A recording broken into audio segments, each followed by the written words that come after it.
Today we're going to talk about 5 different points of wellness, and you're going to find that I'm actually not weighting each of these equally in my discussion today. So you'll learn throughout this process why that's the case. We're going to touch on all 5 of these factors: mindfulness practice, family and social engagement or relationships, food and supplement choices, physical activity, and spiritual connection. So let's just take a moment and look at this. Anybody ever have that experience? Yes. What is that? Oh, just the sound of my mind. If we could see our thoughts in full color, technicolor spectrum, we would look like the aurora borealis most of the time. We're going to take just a moment. The bulb's not out. That's blacked out intentionally. We're going to take just a moment, and I'm going to basically give you the answers to a quiz that's going to come at the end here. I'm going to hit the 5 points of wellness for you. And this is going to include the importance of a mindfulness practice, eating your vegetables, the importance of a mindfulness practice, walking every day, also the importance of a mindfulness practice. Oh, well, maybe more than 5. So let's talk for a moment here about what holistic really means. We hear about everything from holistic pet care to holistic tax preparation. Andy Magnus. Holistic is a philosophy characterized by a comprehension of the parts of something being as intimately interconnected, and they're also explicable only by reference to the whole. The concept is wholeness in considering the entirety of a process. So with our body, holistic wellness is looking at all the different facets within that process. The reason why we're weighting mindfulness so heavily in this particular discussion is mindfulness affects our ability to execute on every other area of wellness. Here's just some quick information from the Center for Disease Control in the United States. We've found from them that there's divided up our risks of health in this given ratio. The quality of medical care is only roughly 10% of what determines your overall health. These are statistics from them just a few years ago. Heredity, interestingly enough, only accounts for around 18%. Environment is around 19%. I might say that's closer to 22%. And then everyday lifestyle choices actually account for the majority of our health situations. Now, we all know of situations where individuals meet huge obstacles in their health and healing. This is most certainly possible, but by and large, most of the morbidity, most of the suffering to our health is under our direct control. In fact, the vast majority. So let's talk just a moment. I'd love to do an exercise in group participation. Who's ready? Great. Would you just take your hand, either right or left, and begin doing this at about that rate, roughly 1 contraction per second. And I'm going to ask you to continue doing that while I tell you a story. I've developed an internet relationship. It's with Mira. She's a supercomputer, and she lives outside Chicago. She's at Argonne National Laboratory up there, and Mira has the ability to compute at a breathtaking rate. She can compute faster than your personal computer could if you gave your personal computer 20 years, okay? 20 years, and what your computer does in 20 years, Mira can do in 1 day. Astonishing, astonishing. She's a Blue Gene, Gene, IBM supercomputer. Keep on contracting, folks. Ouch. Your brain, the human brain, has a capacity that makes Mira look like a tinker toy. Mira computes at 0.002% the efficiency of your brain. So for your personal computer to keep up with Mira, it would take 20 years. And for Mira to keep up with you, well, there's no chance. With a 10-year head start, you would pass her and look like the roadrunner passing the coyote. Anybody's hand getting tired? Yes. Okay. Okay, so go ahead and relax your hand. That was just an example. You were using the muscles in your hand, many muscles. Your body has over 600 different muscles, but you were using many muscles in your hand. What we just demonstrated there over the course of roughly a minute and a half is what the muscle is that your heart has been beating every day you've been alive, and about 9 months prior to you coming out into this earthly presence. Your heart muscle does that every day, and that's regulated by that supercomputer known as your brain. So just pause for a second, and we might think why a mindfulness practice, a daily practice that lets us get centered, lets us slow down and actually appreciate taking control of a facet of our body, like the autonomic nervous system. That opens up a whole new area for us to concentrate on. The autonomic nervous system is the portion of the nervous system that controls things automatically. It's the program that's running in the background, and it's how your heart keeps beating. Your breath function happens through respiration, contraction of a muscle known as your respiratory diaphragm, and all of this is mediated without your intent. Although you can jump in the driver's seat with something known as breath work, we're going to be talking about shortly. So a mindfulness practice, a daily mindfulness practice, is an amazing way to start the day and also help to reset that supercomputer known as the brain. So I don't expect you to read all this, but what is mindfulness? It's a mind-body practice based on the meditation techniques of Zen Buddhism, and it involves paying attention and being aware of the present moment. Now, a big component to mindfulness is actually taking the time to sit in non-judgment. I'm talking about non-judgment of yourself. Jon Kabat-Zinn is a gentleman who's taught us the most about this in the West. And if you have an opportunity to look him up on YouTube, it would be well worth your time. It's Jon, Kabot-Zinn. He's brought the practice of Zen Buddhist meditation to us in the Western world and distilled it down very simply. So take the time to look into his work. But the basic concept is slowing down enough to allow your body to reset, because you can't pour from an empty cup. So let's talk for just a moment. I mentioned earlier that there were a handful of things we were going to discuss regarding physical health and wellness. So we've got mindfulness practice. I said, eat your vegetables. We'll get to more of that in just a moment. I said walking every day. I talked about the importance of mindfulness. And I also mentioned that connection to other human beings is very important. Now, one of the things I haven't mentioned yet is love. Love has to exist in your interactions. This group is all about love. We are people of good intent that come together with love every month. So let's talk for a moment about our mental emotional state and the effects of stress, because I'm going to reference a study in just a moment that had astounding results, and it's one of the longest longitudinal studies run yet. It's by a small organization called Harvard, and it took them about 75 years. That is an incredible longitudinal experiment. So let's talk for a moment about this, but not before I mention this. Mindfulness means paying attention in a particular way, on purpose, in the present moment, and non-judgmentally towards yourself. Jon Kabat-Zinn, his name's at the bottom there. So let's jump into, another quote. Mindfulness is not concerned with emptying your mind of thoughts or achieving any particular state, but with the awareness of your current state and how you deal with it. Are you aware, gentle, and open? Now, mindfulness practices combined with breath work are the most powerful way to reach this state of mind and balance. And we're going to talk a little bit about breath work because this is a great way to center ourselves. First thing in the morning, if you're anything like me, you jump out of bed and your mind starts turning right away. So these practices are done with intent. Let's take just a moment and talk about why breath work is so powerful. Earlier when I was talking about the supercomputer, known as our subconscious mind, I referenced that it runs automatically the process of contracting our heart a little bit more than 1 beat per second, and regulates our respiratory rate, and also runs in the background all the metabolic processes happening simultaneously in your body. It's literally billions of things every second. And so the process of centering your mind, in the process of centering your mind, we've been given one inroads to control our autonomic nervous system, or the automatic portion. And the way to jump behind the driver's seat in that ghost in the machine is through breath work. Who would like to do a practice of breath work with me? Awesome.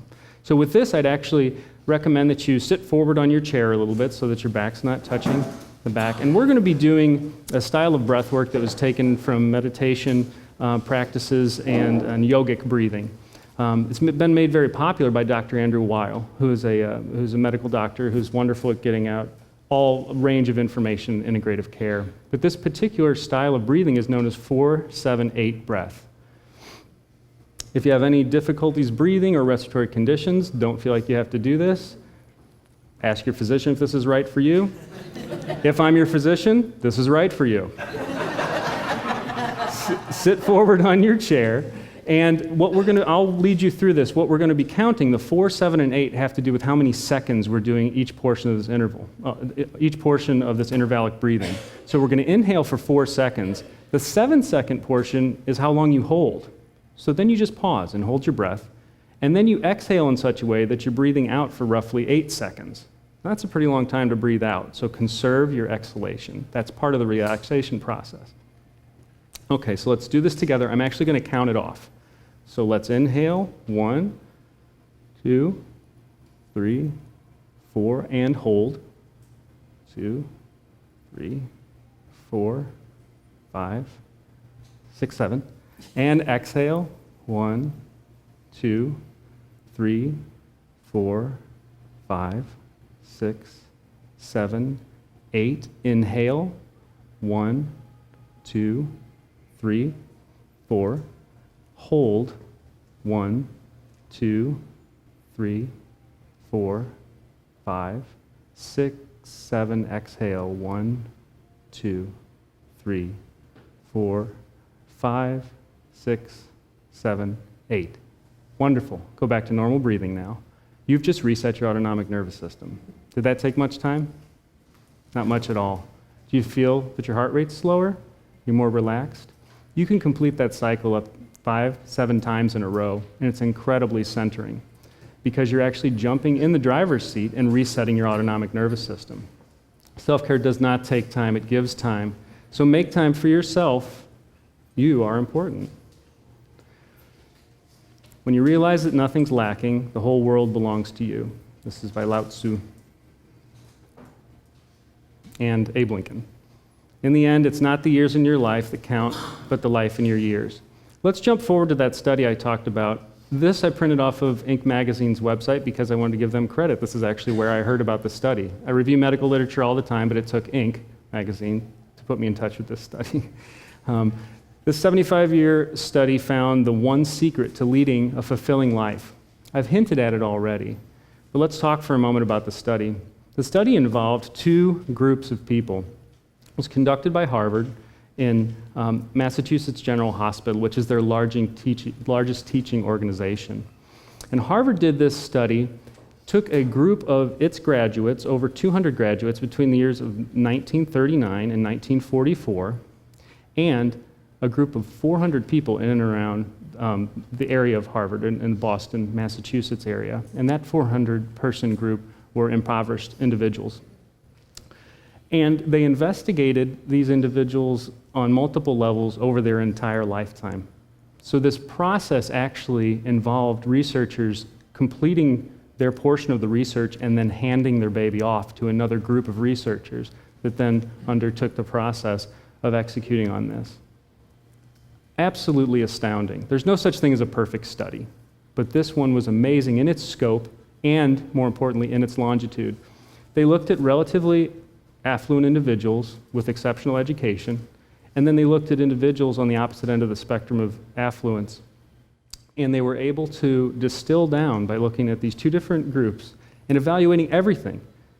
At the end, evaluating brain scans and looking at things from a neuroscience standpoint that didn't even exist in the 1940s when this study began. And what they learned at the very end, the most important portion in these individuals' lives from both categories, the most important facet for leading a fulfilling, healthy life was loving relationships. It trumps everything else. Love trumps everything else. So I have about 20 slides here on nutrition. We'll just blaze through them really quick. Here's a Facebook study. The amazing thing is this study's now going into a second generation. They're actually looking at the second generation of all the individuals who they studied in the first round. So genetics, what we learned about the Human Genome Project, they finished this project 2.5 years ahead of time and under budget. That never happens, ever. Our genetic code is not near as complex as originally thought.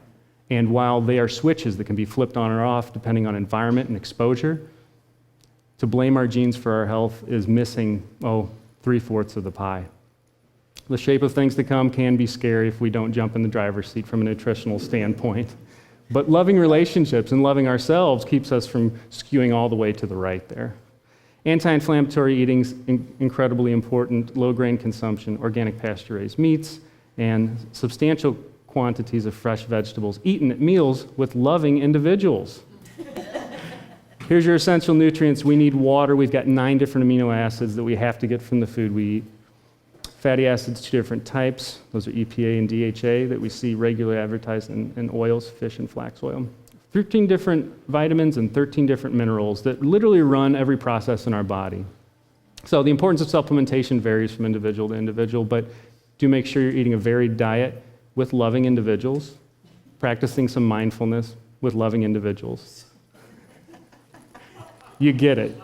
Loving individuals, pretty important. Phytochemicals are found in fresh fruits and vegetables, especially low glycemic fruits like berries. Include these every day in your diet. There are over 10,000 of these phytochemicals that are micronutrients. We can only get these from fresh vegetables and fruit, so amazingly important for us. And macro, this has to do with protein, fats, and carbs. Bottom line is, eat less sugar, stop bad habits, and you're doing a wonderful thing. So the foods that we consume that are most calorically dense, that we can cut out the easiest, are drinks. This can be carbonated beverages from large manufacturers of soda. I'm not going to name any names. Or it can be from our favorite Seattle-based coffee shop. Don't forget that $6 beauty packing quite a punch and sugar also. So let me just back up and open for any questions. Yes? Some of the stuff you said about direct control over genetics sounds like what Dr. Bruce Lipton or Joe Dispenza Thank you. written. I'm honored to hear that, and that's just because I've read both of them extensively. Yeah, Bruce, Terrific. absolutely amazing. Do you have any recommendations for any audio listening, say, like things like binaural beats or some of those kinds of things? So binaural beats have been used in the past 5 years or so quite extensively. You can look up on YouTube, you can actually type in binaural beats, and what you'll find are there are certain frequencies that when we listen to them, they help our brain waves fall into a relaxation state. This has to do with our relationship with sound and vibration. In fact, without getting too far out there, it's beyond the scope of this conversation, but our bodies, what feels to be physical entity to us at its most basic root is energetic movement. And so the vibration and sound that you're hearing in those binaural beats just help us come back to our center and jump into that autonomic state also. So YouTube's just a great resource and it's cheap. Will? You mentioned walking every day. Yes. Do you subscribe to the whole Fitbit thing, 10,000 steps, something along those lines? I love anytime technology makes it easier for us to execute on even simple processes. And when you can quantify it, what you can measure, you can change. So I love the concept of the Fitbits. My 8-year-old has a UNICEF Fitbit, and after 12,000 steps, it buys a packet of food for a kid. It's wonderful. So you can get kids wearing these things too. So I love the concept of Fitbits or energy tracking devices. Even basic pedometers can do this. And Cecilia loves to show me every night that she did 12,000 steps or more and wants to know what I did. Yes, Jim. If my mind is like a supercomputer, why do I walk into a room sometimes and wonder, what did I come in here for? Am I the only one? Right, yeah. Number storage. I guess it's the vegetables. Asks the man who's one of the 5 people in the room and knows a lot more about computers than me. Actually, 50 people in the room. You know, the quick answer really is our mind is so much more powerful than the supercomputer, but the quick answer is we're busy monitoring autonomic processes we're not even aware of and pondering our own consciousness and the marvels of our universe simultaneously while trying to find what we went in the room for. Yes, it happens to me too. So I really love what you said about different people's bodies accepting like the nutrients and Yes. So one of the best things I did for myself was work with a nutritionist to really understand my body Yes. and what I need. I And love so, that. metabolic typing and blood typing. Do you do that for patients? I do, in fact. We collect all matters of information from individuals, salivary, blood, urine specimens, and have those evaluated. And I do recommend that you work with someone to find out that specific information for you, right? We're seeing, and we're going to continue to see information be more customized. This 23andMe project that many of us have heard of is fascinating. It's going to plot a lot of information, and they're going to collect a tremendous amount of data about human beings and our ancestral linkages. It's going to be fascinating, but in the end, they're going to hand you information about your genetic code. In the beginning, you saw how much, according to the CDC, those genetics really matter, and it's less than 20%, where over 50% has to do with how we choose to live our lives, our daily practices. But thank you so much for sharing, and that's very responsible to be working with somebody who is going to take your personal yourself into consideration when they're structuring something. We all need essential fatty acids in our diet. That's why they're called essential. But those differ substantially from individual to individual. Dan, I've been reading Dave Asprey's new book on, and he goes more into different light frequencies. Yes. Have you studied much of that yet? So it's very interesting. I haven't studied light frequency in great detail, but if we consider vibration waves, light is just, it's another portion on the continuum of vibration. So we were talking earlier about sound, and light waves actually fit on the same exact long continuum, but in a different area. And I will just say quickly, I'm out of time, but I will say quickly that there are incredible studies going on regarding color and light, and there are some wonderful holistic physicians here in St. Louis that are doing that work that I could put anybody in touch with. Color and light therapy is incredible way at accessing the brain. Thank you for bringing it up. And thank you all for your attention. Yes. I just wanted to mention that several of us in this room have been going through Dan's wellness program, and it is amazing. So Thank you. I just wanted to thank you. Thank you, Cynthia. And thank you all.